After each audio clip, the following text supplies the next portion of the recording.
Kalau tema kita pada kesempatan ini membahas tentang bagaimana pendapat Dhamma tentang hukum tarik-menarik atau law of attraction, saya merasa malam ini tidak terlalu mewakili pendapat Dhamma itu sendiri.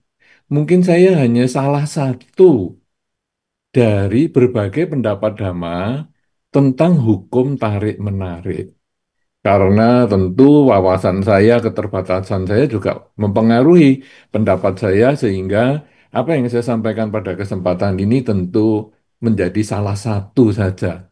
Ya, bukan satu-satunya. Mungkin nanti kalau Anda bertanya dari sumber-sumber yang lain, bahkan kalau tadi Ibu Ratna juga sudah menyampaikan setelah dibagikan ke Instagram, mungkin Instagram Nalanda kan disampaikan juga ada pendapat-pendapat Dhamma yang lain, ada yang sepakat, ada yang kurang kata, semoga dan lain sebagainya. Sehingga tentu saya juga yang belajar sedikit Dhamma ini mungkin juga hanya menjadi salah satu saja. Ini yang kita perlu sepakati dulu di awal ya. Karena nanti terjadi perbedaan pendapat dan sebagainya, harap maklum, mungkin karena pendapat Dhamma kita tidak terlalu sama. Karena acara ini kan disaksikan lewat dua media, baik secara streaming ini di Zoom maupun di YouTube, dan juga nanti akan disaksikan juga dokumentasinya, yang mungkin akan komen, "Oh, kok pendapatnya gitu, kalau saya kok lain?" Ya, karena memang saya pendapatnya hanya salah satu saja, bukan satu-satunya pendapat Dhamma. Kalau kita membahas tentang hukum tarik-menarik atau law of attraction, maka ada pengertian tentang pikiran yang kuat yang akan menciptakan hasil yang serupa dengan apa yang kita pikirkan. Ya, law of attraction kan begitu. Sehingga kalau tadi misalnya ada orang yang ingin mendapatkan mungkin apa benda sesuatu, wah dia harus mikirkan benda itu bagaimana ya? Apakah kalau tadi kan Pak Po misalnya bagaimana ini ada potensi ataupun apa fokus pada hal yang penting itu kalau tadi Pak Po kan begitu ya. Misalnya kalau yang tentang duniawi, apa ini? Wah, benda. Saya kepingin punya rumah misalnya. Maka di dalam hukum tarik-menarik itu disarankan untuk sering berpikir tentang rumah yang kita harapkan. Kalau perlu mungkin kita tulis atau kita gambar bentuk rumah yang kita inginkan. Kemudian juga sering kita ucapkan di afirmasi ataupun kita mengucapkan berulang-ulang di dalam pikiran kita bahwa saya ingin mendapatkan rumah pada akhir tahun ini misalnya dan seterusnya dengan kuat sekali, maka diharapkan harapan atau yang kita inginkan itu bisa menjadi kenyataan. Nah, itu prinsipnya di dalam law of attraction.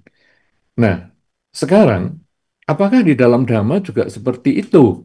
Tadi juga sudah dikutip di dalam pembukaan pengarah dari acara ini yang dipetik dari Dhammapada 2 bahwa pikiran itu pelopor segalanya dan kalau orang berpikir baik untuk melakukan satu perbuatan atau berucap sesuatu, maka buah kebajikan itu atau kebahagiaan itu akan mengikuti si pelaku, seperti bayangan yang mengikuti bendanya.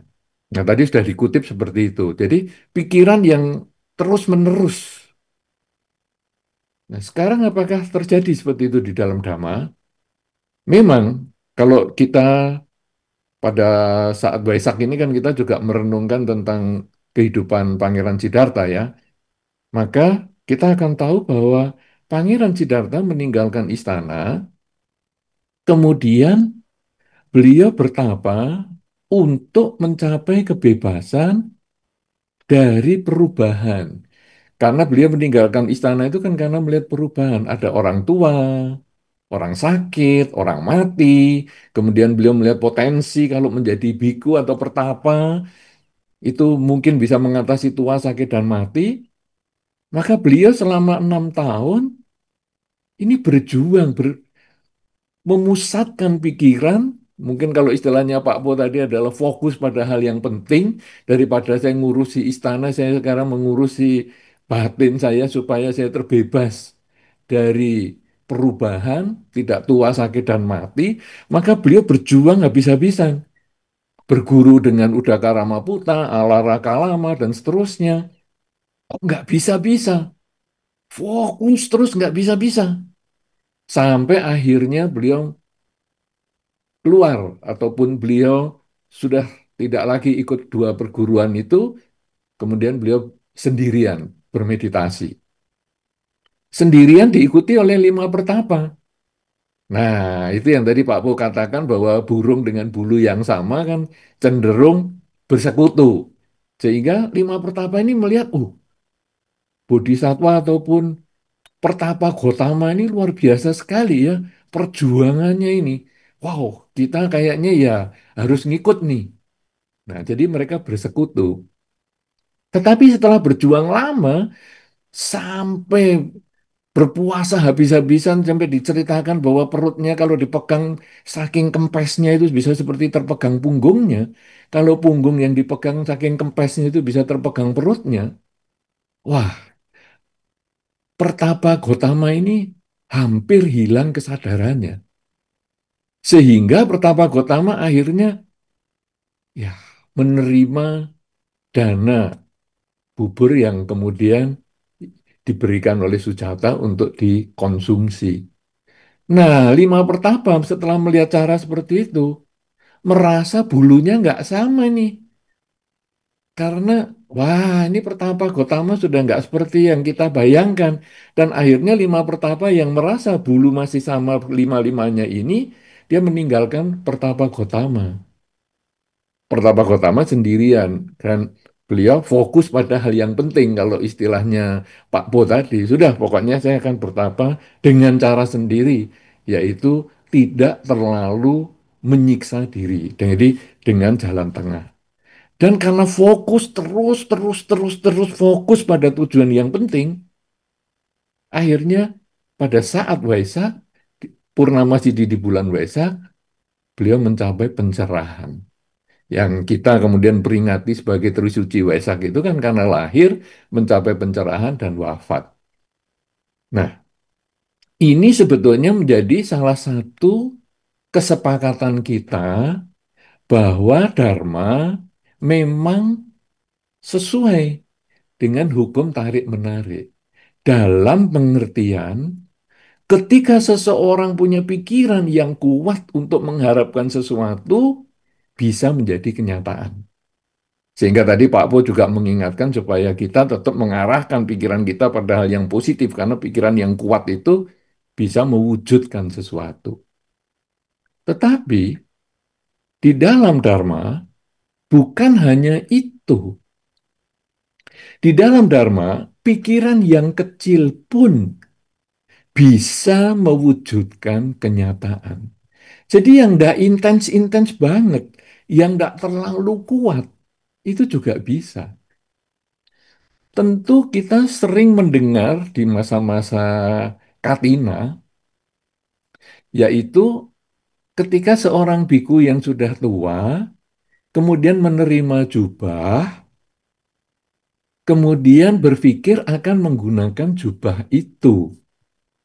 Tetapi sebelum menggunakan jubah tersebut, biku ini meninggal dunia.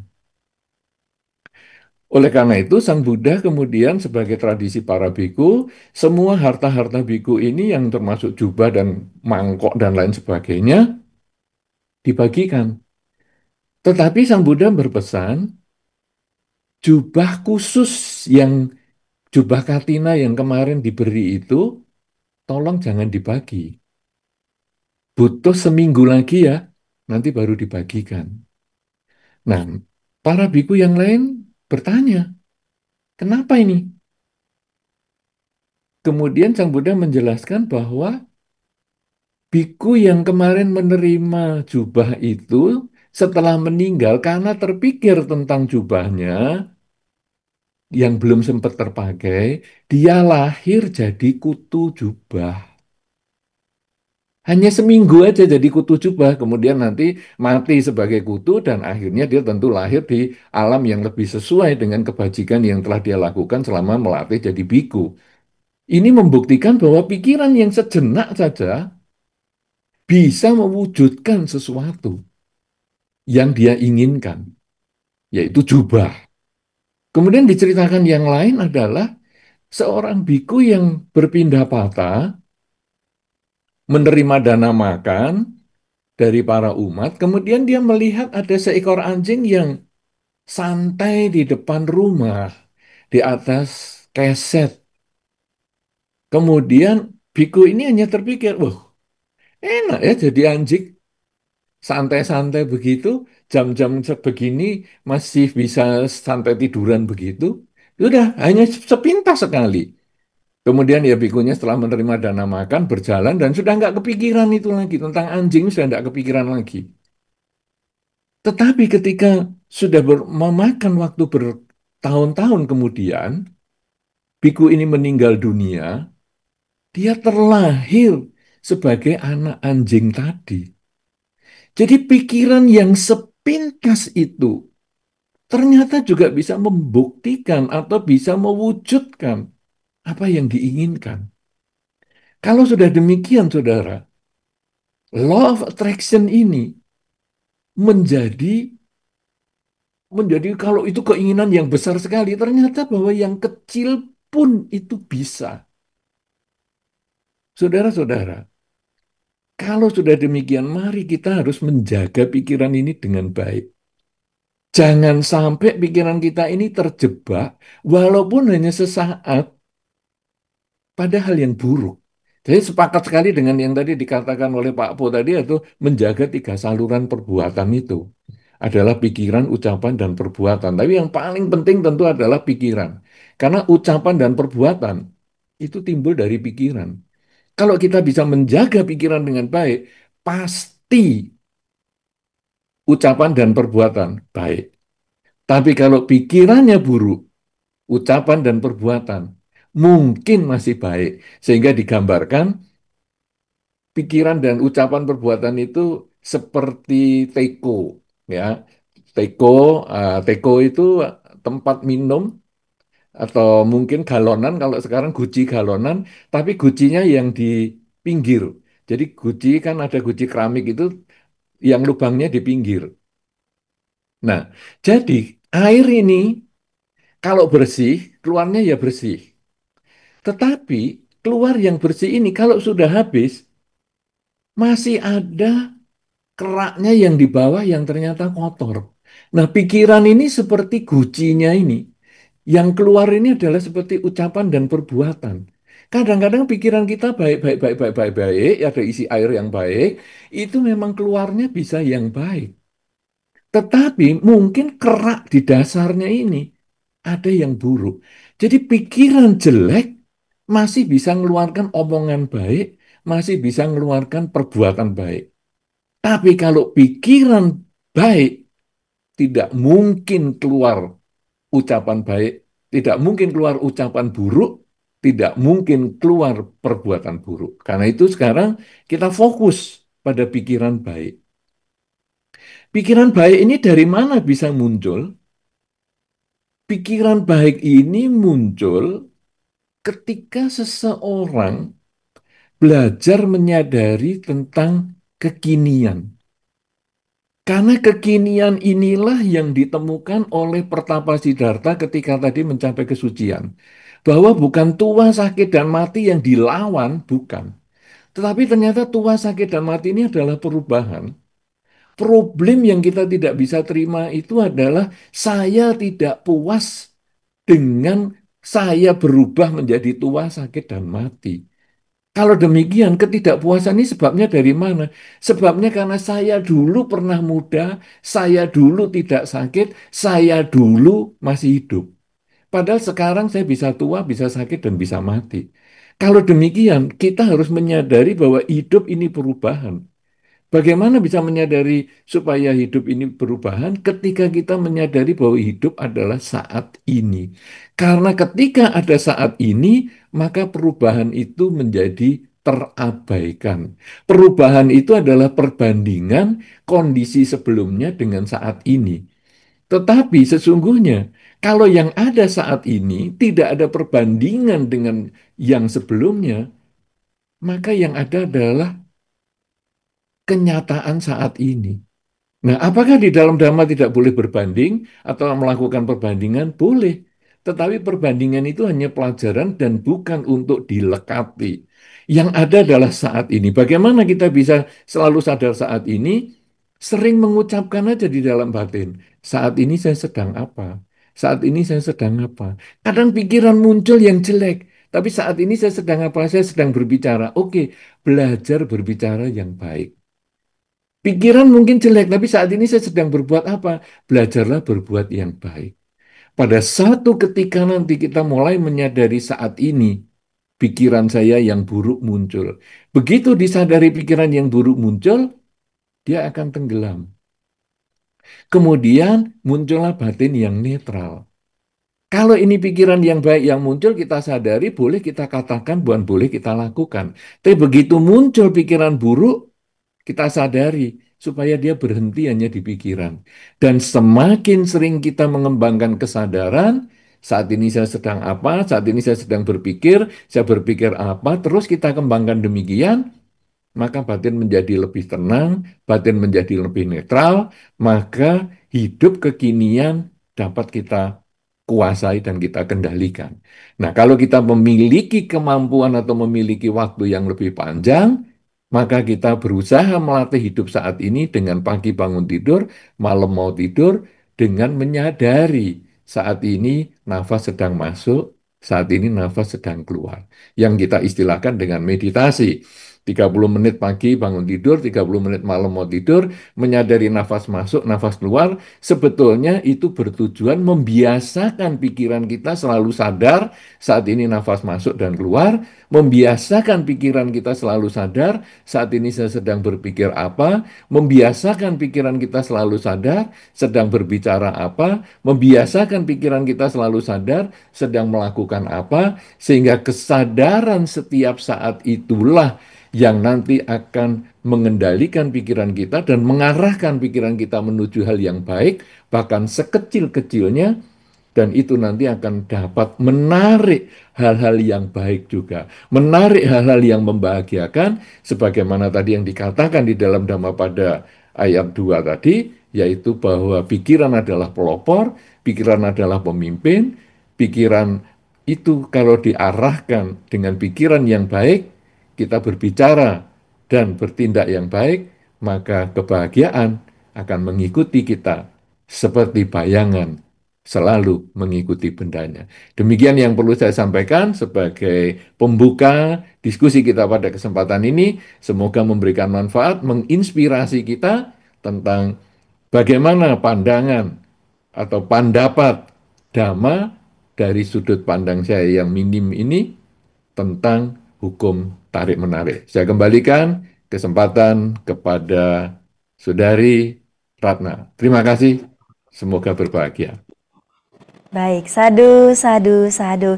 Terima kasih Bante Utamo Mahatera atas pembahasan yang telah disampaikan pada malam hari ini. Tentunya semakin menambah wawasan kami terkait tema bagaimana pendapat Dhamma tentang hukum tarik-menarik atau Law of Attraction. Malam hari ini saya akan bacakan pertanyaan pertama dari yang telah bergabung melalui Zoom.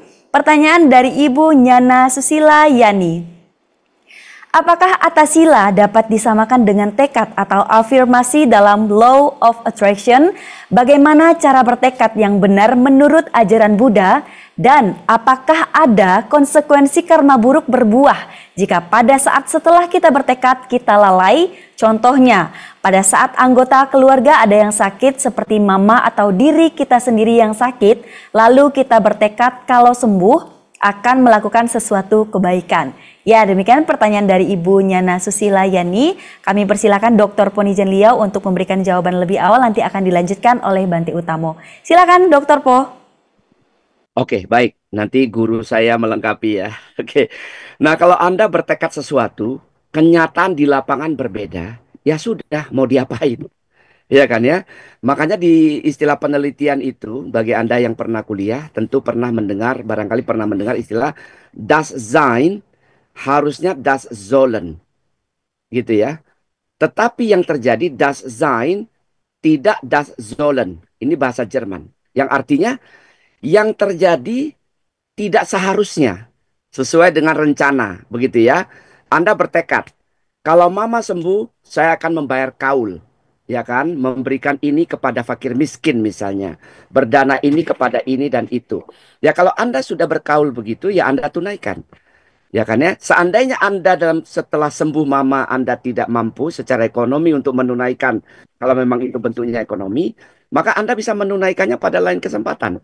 Yang jelas kalau sudah berjanji, jangan mengingkari. Jangan seperti lagu. Kau yang mulai, kau yang mengingkari. Jangan sampai terjadi.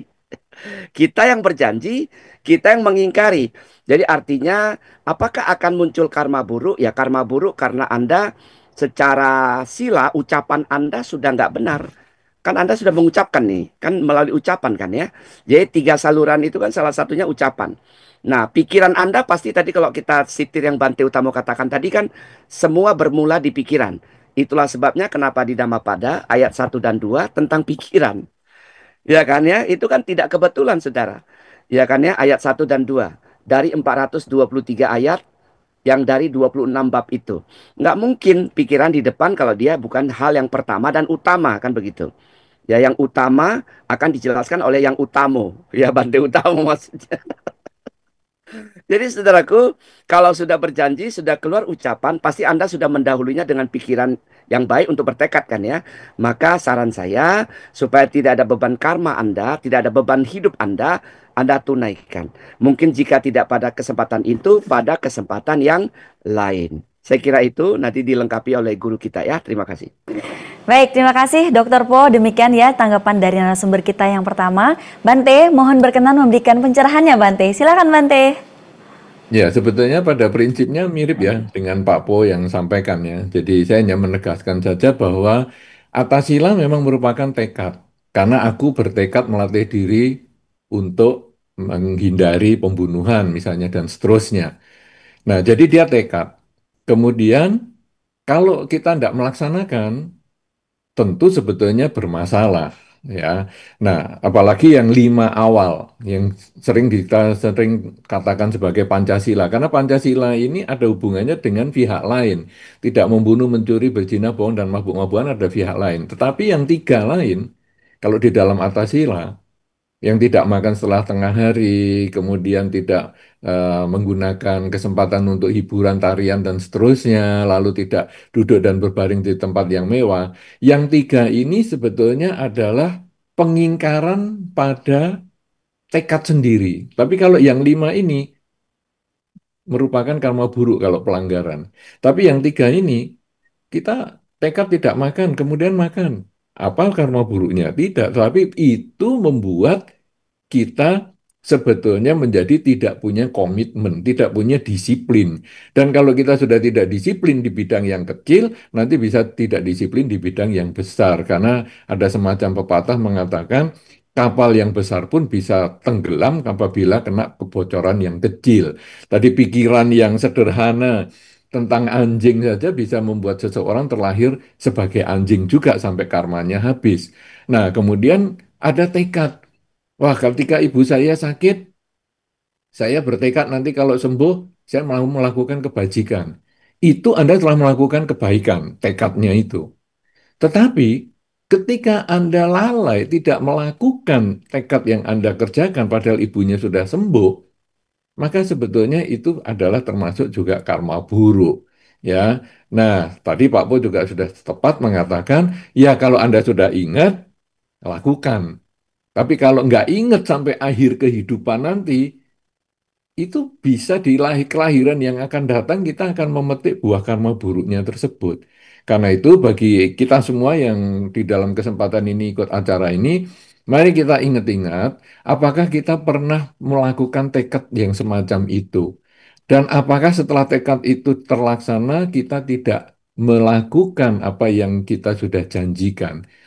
Kalau kita ingat pernah melakukan itu dan belum dilaksanakan, marilah kita perbaiki supaya jangan sampai di kelahiran yang akan datang kita bisa harus membayar niat yang belum tercapai itu karena pikiran hanya sejenak saja pengen pakai jubah belum kesampaian itu saja bisa lahir jadi kutunya jubah itu sudah biku di zaman Sang Buddha loh.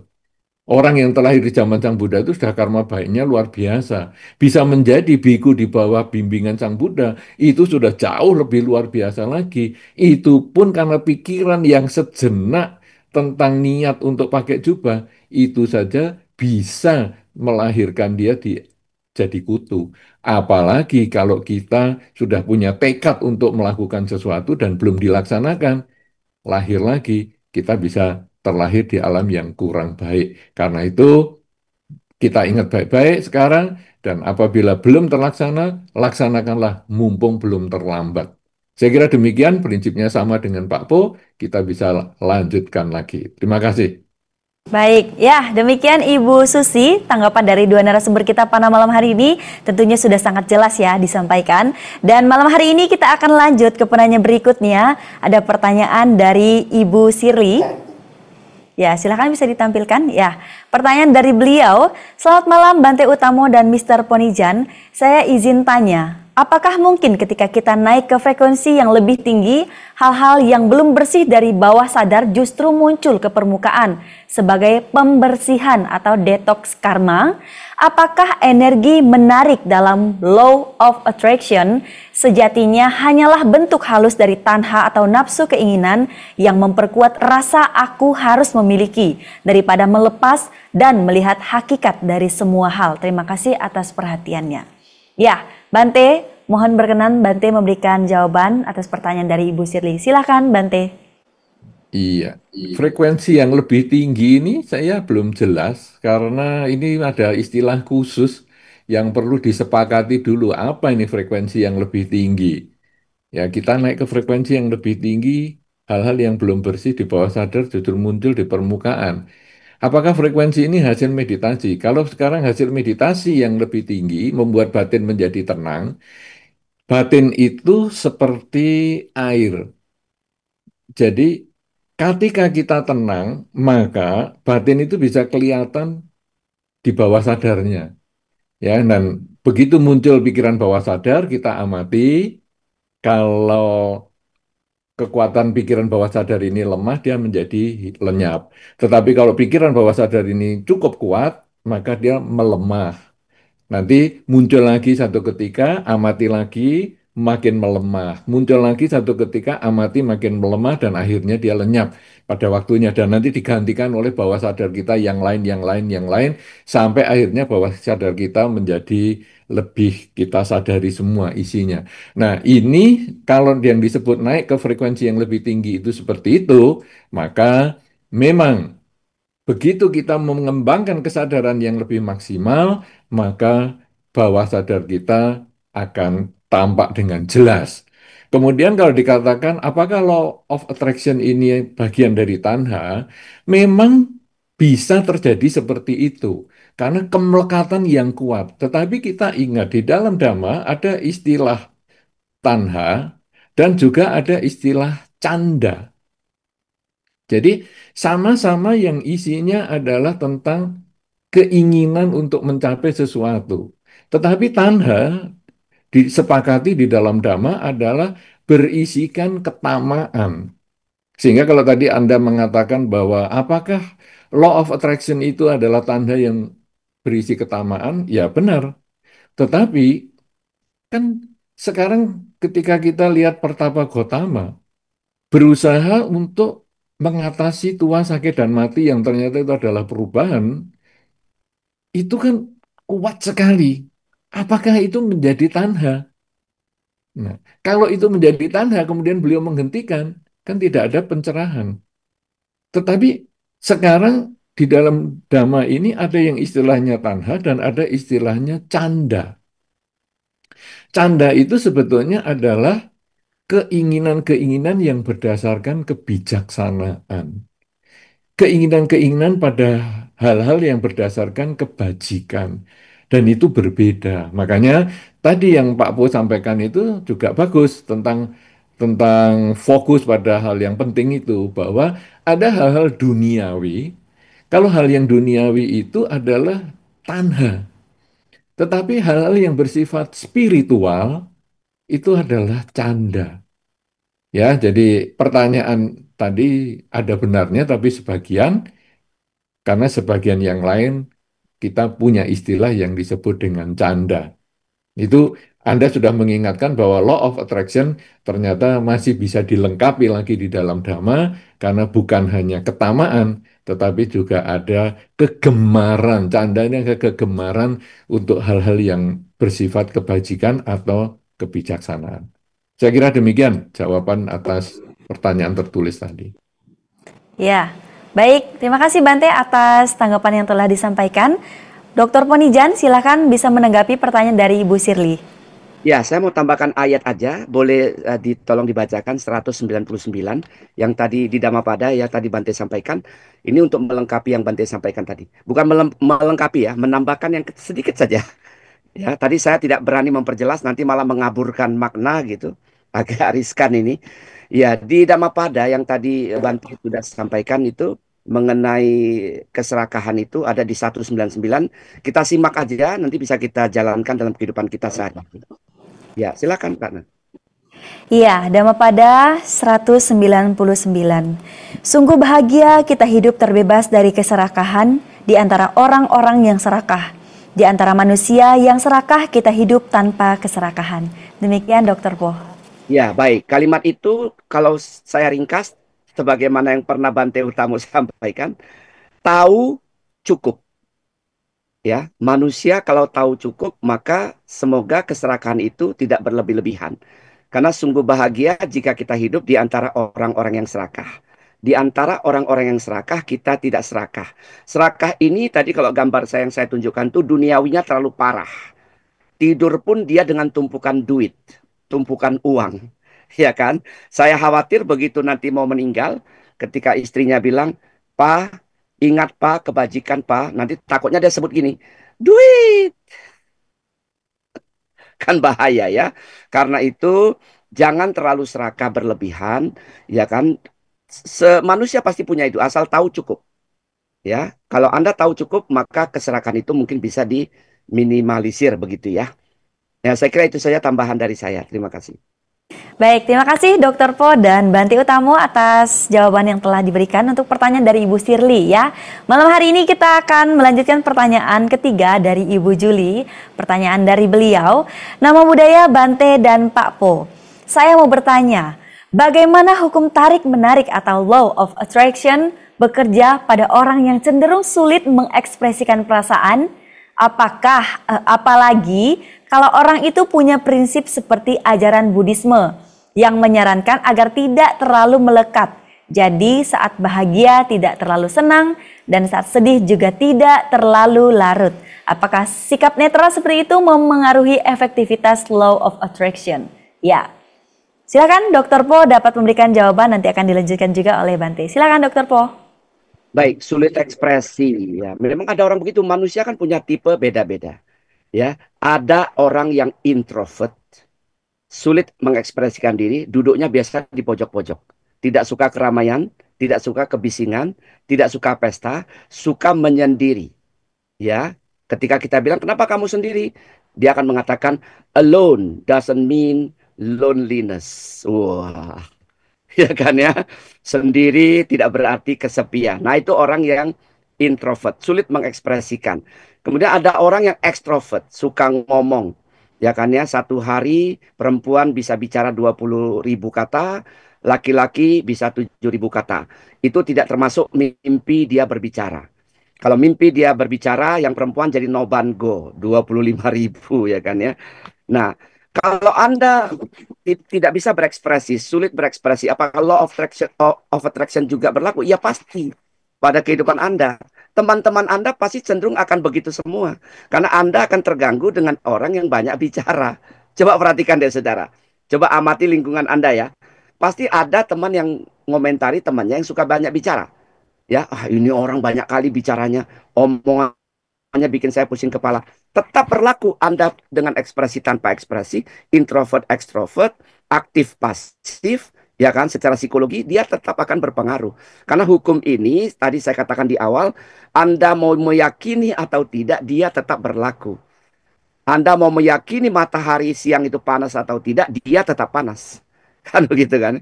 Jadi artinya ini hukum alam yang tidak bisa kita abaikan, tidak bisa kita tolak. Ya, seperti itu. Saya kira demikian, Ratna. Ya, baik. Kita lanjutkan jawaban dari Bante Utamo Mahatera. Silakan Bante.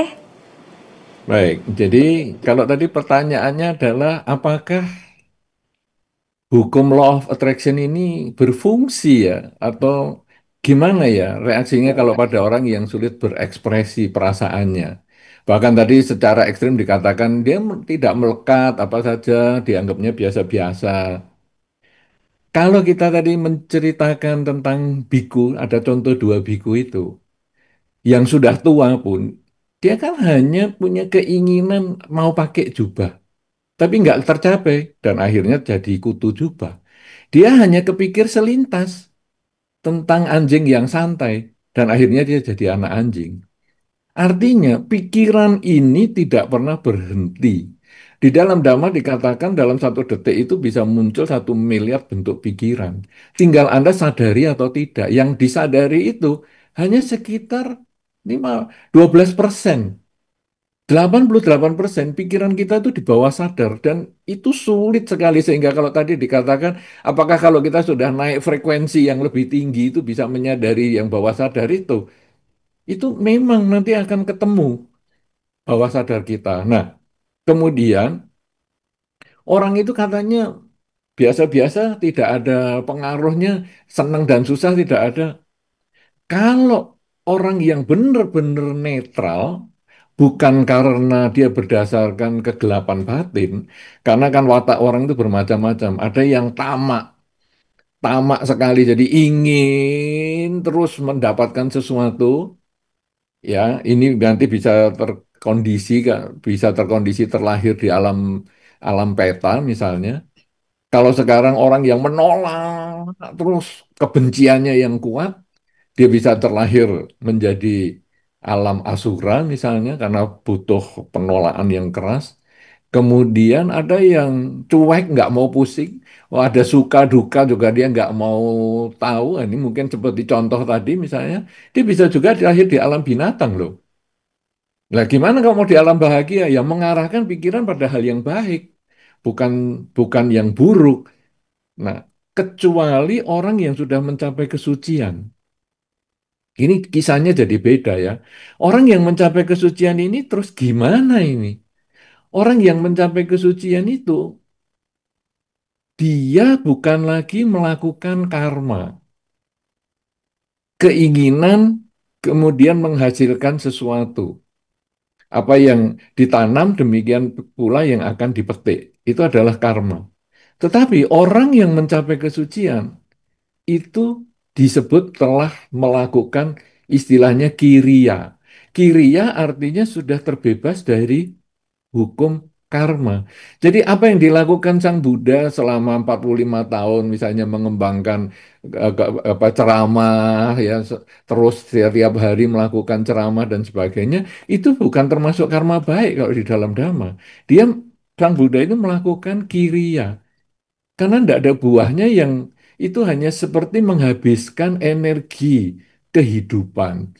Dicontohkan seperti kipas angin yang diputar kalau ada listrik, diputar, kemudian listriknya mati, maka putarannya itu masih tersisa sampai habis mati sendiri. Karma itu adalah seperti arus listriknya ini. Ada karma baik, ada karma buruk. Dia menghidupkan putaran kita ini. Tapi orang yang sudah mencapai kesucian, terbebas dari ketamaan, kebencian, kegelapan batin, dia selalu sadar pada hidup saat ini hanya tahu bahwa masa lalu itu hanya pelajaran untuk diperbaiki saat ini, masa depan itu tujuan yang kita mulai saat ini karena hidup adalah saat ini. Dia bebas dari kemelekatan. Maka ini seperti kipas angin yang sedang berputar kencang, lampunya, listriknya dimatikan. Dan ini akan ada putaran. Nah, inilah yang diibaratkan seperti kiri ya. Dia muter terus sampai nanti habis tenaganya, dan meninggal. Demikian pula orang-orang yang mencapai kesucian seperti itu. Ini law of attraction-nya sudah nggak jalan lagi karena apa yang beliau pikirkan sudah bukan berdasarkan ketamaan seperti Tanha tadi, juga sudah bukan canda lagi, tetapi ini sudah kiria. Tidak ada lagi yang mendasari karena unsur-unsur mental yang seperti itu. Dan kalau sudah demikian, ya law of attraction-nya sudah berhenti juga. Ya, di kehidupan ini juga tidak ada lagi kehidupan yang akan datang karena sudah mencapai kesucian.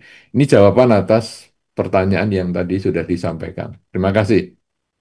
Wow, menarik sekali ya jawaban dari para guru kita malam hari ini. Ya, tadi Bante Utamo dan Dr. Pos sudah memberikan jawaban atas pertanyaan yang telah dikirimkan oleh partisipan yang bergabung melalui Zoom malam hari ini. Ya, sahabat Dhamma, malam hari ini kita akan melanjutkan ke sesi pertanyaan berikutnya karena Pak Po dan Dr. Dan Bante malam hari ini penanya sangat antusias ya. Ya, pertanyaan selanjutnya ada dari Arya Wira. Ini bukan bapak, tapi ini adalah saudara saya. Dia adalah seorang mahasiswa di Institut Nalanda ya, yang saat ini sedang KKN sepertinya ya. Ya, pertanyaan dari Arya Wira. Saat malam nama budaya, perkenalkan saya Arya Wira Dharma, mahasiswa semester 8 di Institut Nalanda. Kebetulan tema talkshow malam hari ini mirip dengan tema skripsi yang akan saya bahas, yaitu terkait Law of Attraction dalam pandangan agama Buddha. Saya ingin bertanya beberapa pertanyaan kepada dua narasumber dalam Buddhisme. Adakah konsep yang mirip dengan vibrasi atau frekuensi energi seperti yang diyakini dalam Law of Attraction, dan bagaimana konsep karma dapat dijelaskan dalam konteks Law of Attraction yang berbicara tentang tarik-menarik, serta sumber-sumber dhamma mana yang paling relevan digunakan untuk membandingkan konsep Law of Attraction dengan ajaran Buddha. Terima kasih. Wow, pertanyaan yang menarik ya, karena berhubungan juga dengan skripsinya. Ini bisa dibilang bimbingan secara langsung nih kepada Bante dan Dr. Po. Ya, silakan Pak Ponijan Liao akan menjawab lebih awal, nanti akan dilanjutkan juga oleh Bante. Silakan Dr. Po. Iya, Bante, ini si Arya Wira lagi cari referensi. Jadi nanti Bante yang menyampaikan. Saya hanya menyampaikan ini, Buddhis sebetulnya sangat luas ya. Kitab suci kita tebalnya melebihi kitab suci manapun yang pernah saya pelajari. Ya, luar biasa banyaknya. Ya, nanti coba Anda cari di samagipala.org.id ya Bante ya, betul ya. Alamatnya ya. Nanti cari di situ banyak sutanya. Tapi yang paling pasti yang bisa Anda gunakan Dhammapada ayat 1 dan 2.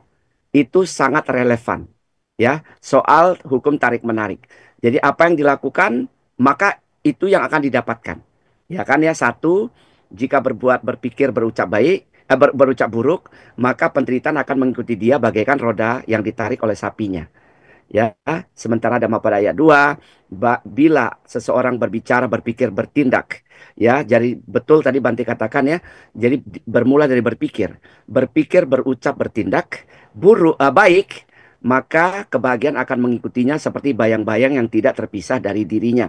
1, 2 ayat ini sudah bisa Anda gunakan selain daripada kitab yang lain. Nanti Bante akan menambahkan referensinya. Jika tidak, nanti cari di samagipala.org.id, di situ banyak referensinya. Ya, atau bisa cari situs yang lain, mungkin di Sariputta ada itu situsnya, ada juga aplikasinya di Android maupun di iOS, bisa cari di situ. Itu bisa banyak sekali referensinya sesuai dengan tema yang Anda bahas, begitu ya. Dari saya demikian saja, Ratna. Terima kasih. Ya, silakan Bante Utamo Mahatera dapat melanjutkan jawaban Bante. Silakan Bante. Ya, sebetulnya kita bahas pada malam ini, tadi tanya jawab ataupun pembabaran dari awal, nah, kemudian juga tanya jawabnya, sebetulnya sudah menjawab itu semua ya. Jadi konsep vibrasi dalam Dhamma, ya pikiran ini kan bisa terwujud. Seperti sekarang ya, yang tadi Pangeran Siddhartha kemudian meninggalkan istana lalu berjuang. Itu sebetulnya adalah konsep bagaimana dengan kekuatan pikiran seseorang bisa mewujudkan harapan yang sudah bertahun-tahun ingin dicapai. Ini kan sebetulnya sama, cuman kan memang tidak menggunakan istilah vibrasi, ya. Tapi kalau ada Anda katakan apakah konsep itu ada di dalam Dhamma, pengertiannya tentu ada. Dan kemudian kalau karma yang dalam konteks law of attraction itu juga ada, yang tadi sudah disampaikan bahwa ketika seseorang masih belum mencapai kesucian, maka apa yang diinginkan yang baik akan memunculkan buah yang baik. Apa yang diinginkan yang buruk akan memunculkan hasil yang buruk juga. Itu yang tadi Pak Bo sudah jelaskan tentang tiga saluran perbuatan. Tiga saluran perbuatan itu kan tiga saluran karma. Ada pikiran, ucapan, dan perbuatan. Nah, itu sudah jelas konteksnya di dalam law of attraction. Bahkan kalau tadi makin dalam yang barusan tadi kita bahas, ketika seseorang mencapai kesucian, maka perbuatan itu sudah tidak menimbulkan buah lagi. Karena dia hanya seperti kipas angin yang menghabiskan energinya ketika listriknya sudah tercabut. Itu ada perbuatan-perbuatan di dalam Dhamma yang tidak termasuk karma tapi disebut dengan kiriya. Itu terbebas dari law of attraction. Kemudian sumber-sumber dhamma yang mana? Wow, ini kan mau cari referensi ya, tetapi yang tadi Pak Bo sampaikan sudah benar, di Dhammapada banyak juga yang seperti ini. Kemudian juga tentang suta dan lain sebagainya itu ya banyak. Saya kira seperti bahkan tadi yang saya sampaikan sebetulnya dari riwayat Buddha Gautama. Ini pun bisa menjadi referensi tentang hukum law of attraction ini untuk batas-batas tertentu ya. Karena law of attraction itu kan hanya salah satu bagian yang bisa selaras dengan dhamma, tetapi ada beberapa bagian yang tidak bisa. Jadi kalau dipakai semacam matematika himpunannya, jadi dhamma itu dia luas.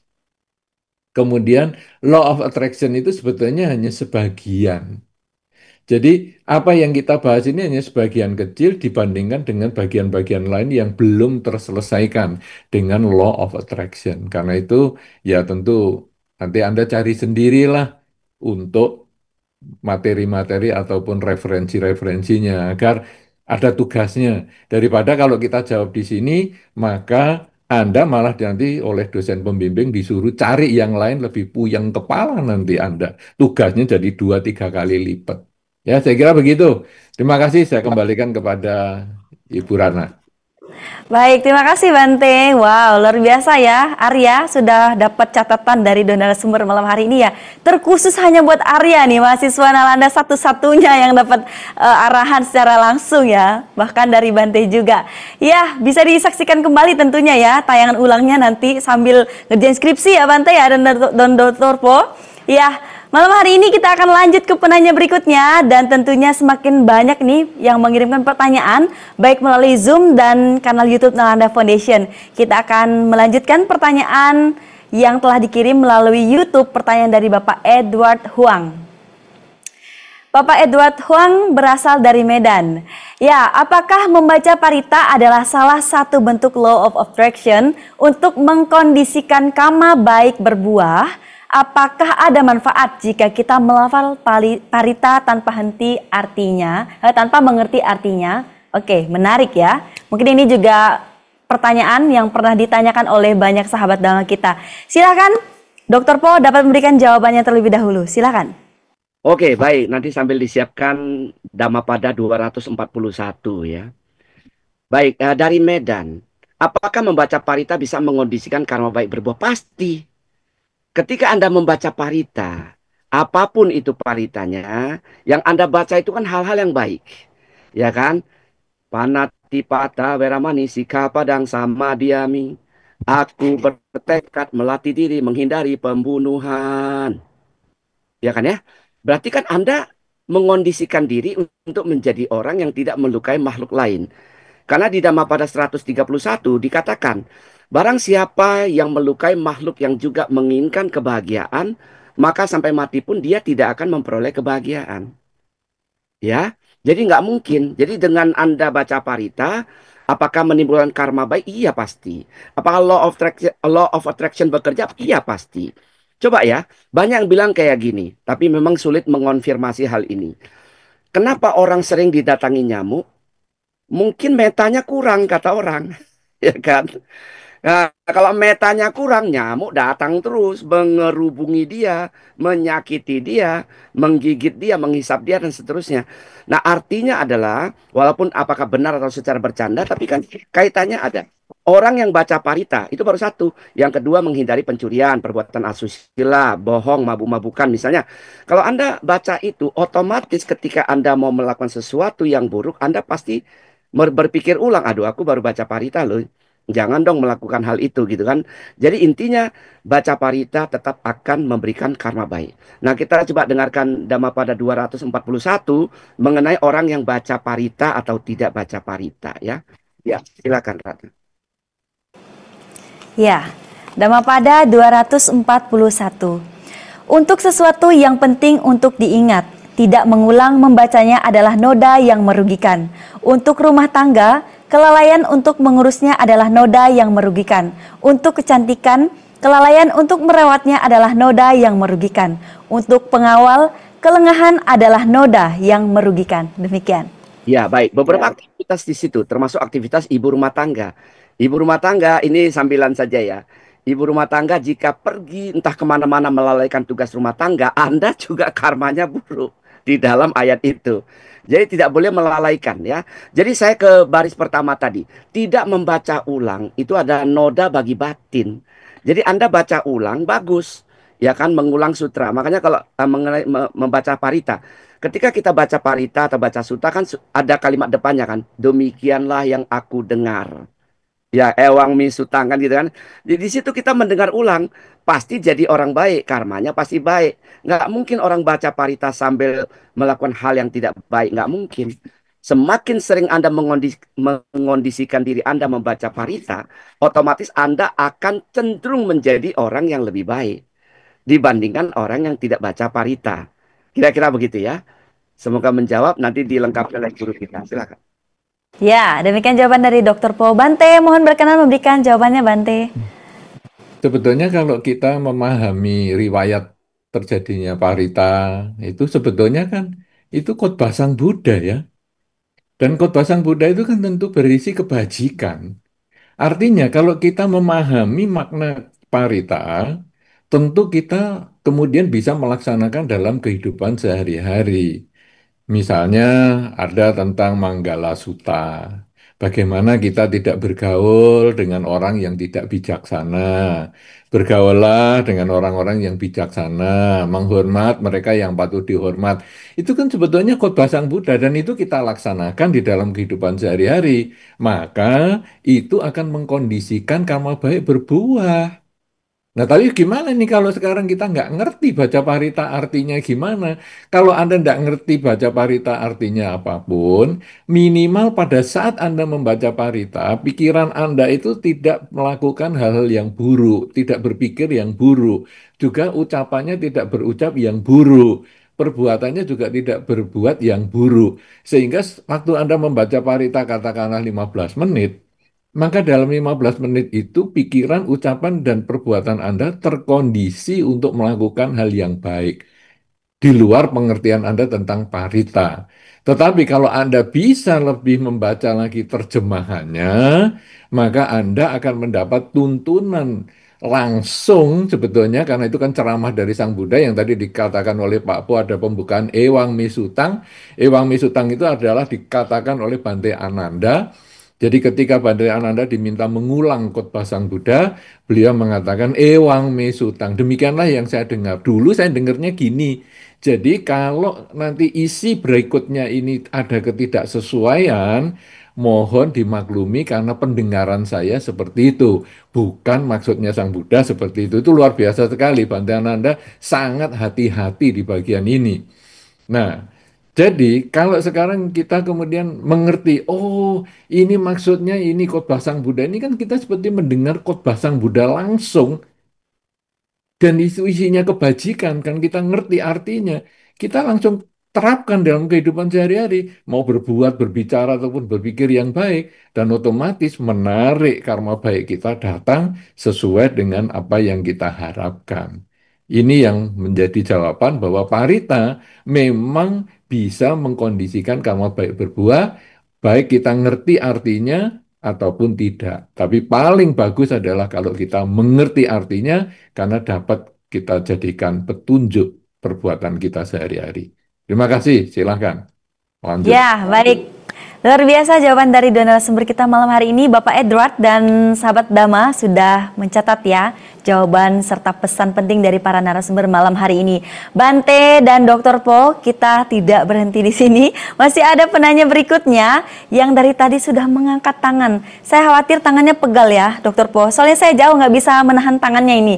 Ada Ibu Dewi Oktaviani yang sudah raise hand di Zoom. Silakan Ibu Dewi untuk menyampaikan pertanyaannya dengan singkat dan jelas.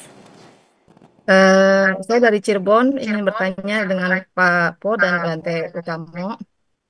Sebelumnya sedikit cerita. Saya seorang anak dari seorang ayah yang dikatakan boleh ada kesamaan antara ayah antara saya dan ayah saya. Ayah saya menikah dengan mama, nggak punya mertua lelaki. Nah, begitu juga dengan saya. Apa yang saya rasakan dengan papa saya sama. Nah, apakah hal itu ada termasuk hubungan antara tarik-menarik antara saya dan papa saya? Dan sekarang papa saya sudah meninggal, Bante. Itu apakah masih ada hubungan tarik-menarik itu antara ayah dan anak? Terima kasih, Anu Modana, Namo Buddhaya. Baik, nama budaya. Terima kasih pertanyaannya Ibu Dewi. Ya, silakan Dokter Po dapat memberikan jawabannya. Nanti Bante juga kami persilakan. Silakan Dokter Po.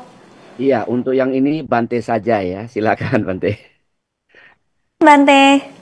Baik, jadi sebetulnya karma itu kalau kita membahas ini tarik-menarik, ini mungkin nanti sehubungan dengan karma. Tadi ada pertanyaan si pembuat skripsi juga tadi ya. Jadi karma itu memang karma pribadi. Jadi setiap orang punya karmanya sendiri karena kita yang melakukan, maka kita yang akan memetik buahnya.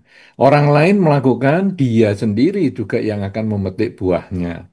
Demikian pula yang lain-lain-lain. Nah, kemudian ketika karma-karma ada yang sejenis, ini nanti teorinya Pak Po tadi, burung dengan bulu yang sama cenderung bersekutu. Nah, ketika ada karma-karma yang sejenis, orang ini akan bergabung. Sehingga misalnya yang paling ekstrim adalah kecelakaan. Itu paling ekstrim ya. Jadi kecelakaan misalnya satu kendaraan, misalnya satu misalnya elf misalnya, atau satu bis malam, kecelakaan dan meninggal 5 orang. Nah, apakah 5 orang ini punya karma yang sama, termasuk hukum tarik-menarik ini? Kok matinya barengan di situ, padahal mereka bukan keluarga? Nah, itu sebetulnya adalah karena dia ada karma yang bersamaan. Penumpang bisnya 20, tetapi yang meninggal 5 orang.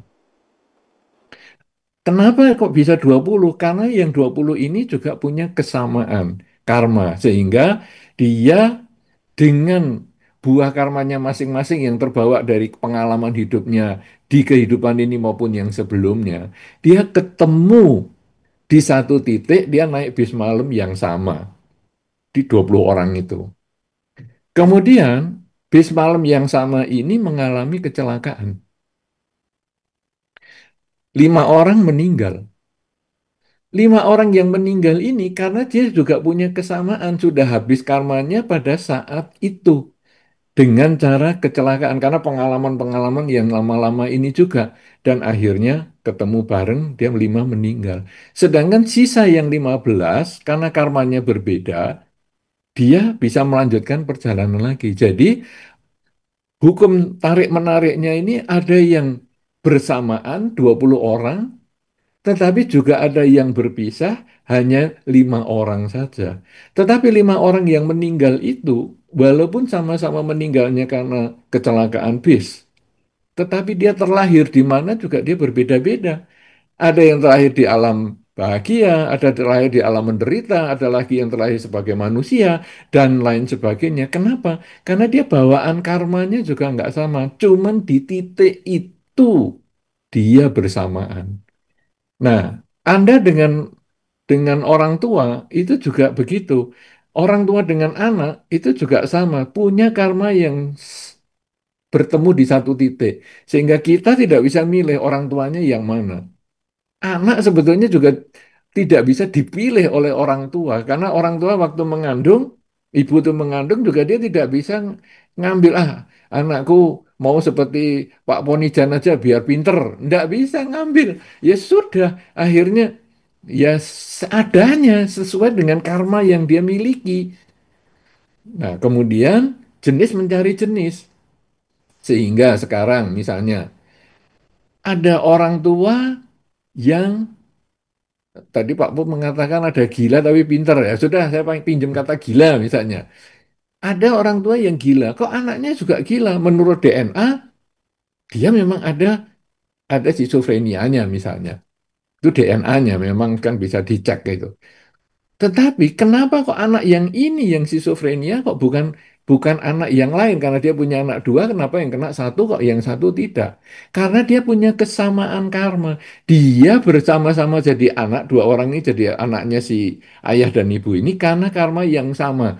Mirip dengan tadi yang naik bis 20 orang. Kemudian kok yang ketularan atau yang kena turunan schizofrenia secara DNA kok cuma satu, si A. Nah ini sama dengan yang tadi lima orang yang mati bareng itu tadi. Jadi ini karma ini karena jalinannya ruwet sekali, tak ada yang sama, yang sama, yang sama dia gabung. Anda dengan orang tua Anda itu ada kesamaan sehingga bergabung jadi anak dan orang tua. Tetapi ketika orang tua tidak punya mertua laki, anda kemudian juga, ini ya ada kesamaan di situ. Tetapi apakah saudara Anda seperti itu? Juga tidak. Apakah saudara ayahnya juga seperti itu? Juga tidak. Karena ini hanya kesamaan karma di satu titik, di satu titik aja. Itu adalah kesamaan karma. Masalah hukum tarik-menariknya, ini tidak terlalu jelas. Karena kalau hukum tarik-menarik itu ada niat yang kuat. Jadi law of attraction itu menekankan pada niat yang kuat. Makanya diulang-ulang kalimatnya itu ada afirmasi yang pengulangan, pengulangan, pengulangan. Sedangkan karma itu tidak perlu ada pengulangan yang kuat. Kecuali kita punya tekad itu juga bisa ya. Misalnya saya nanti lahir lagi, saya bertekad untuk terlahir sebagai manusia yang mengenal Dhamma. Nah itu ada pengulangannya. Itu seperti law of attraction. Tetapi tidak selalu seperti itu. Nah ini bedanya. Law of attraction itu kalau Anda baca selalu ada kata-kata pengulangan yang kuat sekali ya. Nah, sedangkan di Dhamma tidak seperti itu. Ini bedanya. Saya kira itu sudah menjelaskan tentang kenapa ayahnya tidak punya mertua laki-laki, kemudian Anda juga tidak punya mertua laki-laki, itu hanya kesamaan karma yang belum tentu karena niat yang kuat dari law of attraction. Misalnya papa Anda mengatakan, nanti anak saya juga tidak punya mertua laki, saya kira juga tidak ada niat seperti itu. Saya kira demikian. Silakan, Ibu Hana lanjut. Ya, baik Bante. Terima kasih Bante atas wejangan yang telah disampaikan pada malam hari ini. Kini kita akan menyimak closing statement dari Bante Utamo. Silakan Bante. Terima kasih. Tadi tema kita adalah bagaimana pendapat Dhamma tentang hukum tarik-menarik. Tadi saya sudah tekankan bahwa apa yang saya sampaikan ini hanyalah salah satu dari pendapat yang saya sedikit belajar Dhamma, yang mudah-mudahan bisa menginspirasi bahwa hukum tarik-menarik ini sebetulnya memang ada di dalam Dhamma, tetapi hanya sebagian kecil. Jadi kalau menurut teori himpunan, sebetulnya himpunan dhamma ini menjadi besar, sedangkan hukum tarik-menarik ini hanya sebagian di salah satunya saja. Tadi sudah kita buktikan dalam pembahasan tentang ketika seseorang melakukan dengan karma, dengan niat, bahwa niat untuk baik, ucapan baik, dan berperilaku yang baik, maka dia bisa menarik hal-hal yang baik ke dalam kehidupannya, di kehidupan ini maupun di kehidupan yang selanjutnya. Tetapi di luar tentang niat itu tadi, ternyata ketika kita mengembangkan kesadaran secara lebih maksimal, kesadaran pada kekinian, maka setelah seseorang mencapai kebebasan dari ketamaan, kebencian, dan kegelapan batin, dia bisa keluar dari hukum tarik-menarik ini. yang disebut dengan melakukan kiriya karena terbebas dari ketamaan, kebencian, kegelapan batin. Dan syarat untuk mencapai itu adalah selalu sadar saat ini sedang apa, dimulai dengan berlatih meditasi pagi bangun tidur, malam mau tidur secara rutin, katakanlah 30 menit, minimal 15 menit, untuk selalu sadar saat ini saya sedang apa.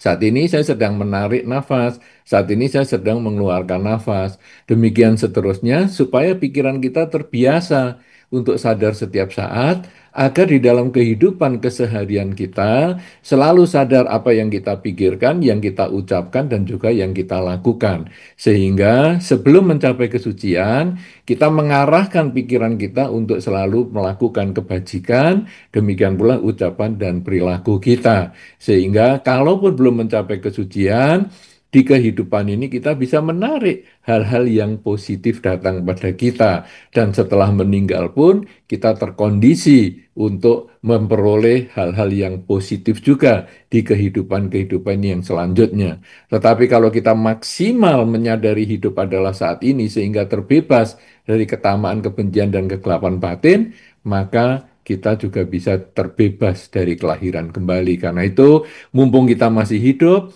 mumpung kita masih kuat, mumpung kita masih ada kesempatan, mumpung kita masih mengenal Dhamma dengan baik, marilah kita lakukan ajaran Dhamma ini di dalam kehidupan kita sehari-hari, sehingga hidup kita akan bermakna sampai kematian datang. Saya kira demikian dan terima kasih kepada Nalanda Foundation yang telah mengadakan acara ini dengan baik. Terima kasih kepada Saudara Ratna yang sudah mengantar acara ini dengan baik. Terima kasih kepada Pak Po yang sudah sangat menginspirasi penjelasan-penjelasan beliau dan tentu saja juga kepada teman-teman semua yang ada di Zoom, di YouTube maupun yang nanti akan nonton acara ini pada dokumentasinya. Terima kasih, sukses selalu untuk Anda dan tariklah hal yang positif agar hal yang negatif tidak menempati batin kita masing-masing. Terima kasih, sampai ketemu lagi. Silahkan.